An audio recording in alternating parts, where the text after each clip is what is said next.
మరోవైపు సమాజ్వాదీ పార్టీలో అంతర్గత సమస్యలు కొలిక్కి రావడంతో ఎన్నికల వ్యూహాలపై దృష్టి సారించారు ఆ పార్టీ నేతలు. బీజేపీ బీఎస్పీల ప్రచారంలో దూసుకెళ్తూ ఉండడంతో ఎస్పీ కూడా ప్రచారానికి సిద్ధమవుతోంది. అందుకోసం కాంగ్రెస్తో జతకట్టేందుకు సిద్ధమైంది. ఎస్పీలో నెలకొన్న అంతర్గత సమస్యలతో స్తంభించిన కాంగ్రెస్ సమాజ్వాదీ చర్చలు ఇప్పుడు మళ్లీ ముందుకు కదులుతున్నాయి. కాంగ్రెస్ ఉపాధ్యక్షుడు రాహుల్ గాంధీతో యూపీ ముఖ్యమంత్రి అఖిలేష్ యాదవ్ సమావేశమయ్యే అవకాశం ఉందని తెలుస్తోంది. పొత్తుపై ఈ ఇద్దరు నేతల మధ్య కీలక చర్చలు జరగనున్నాయని చెబుతున్నారు.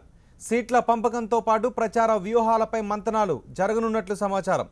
ఎస్పీలోని పరిణామాలు తనకు అనుకూలంగా మలుచుకునేందుకు కాంగ్రెస్ ప్రయత్నిస్తోంది.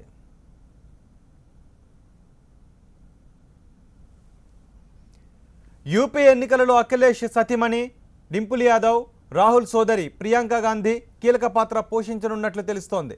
పార్టీ ప్రచారం, ఎన్నికల వ్యూహాలు, పొత్తుపై ఈ ఇద్దరు కీలకంగా వ్యవహరిస్తున్నట్లుగా రెండు పార్టీల నేతలు చెబుతున్నారు. ఇప్పటికే రాహుల్ గాంధీ సమావేశాల్లో ప్రియాంక గాంధీ పాల్పంచుకుంటోంది. ప్రచారంలోనూ ఈ ఇద్దరే లీడ్ క్యాంపెయినర్లుగా చెబుతున్నారు.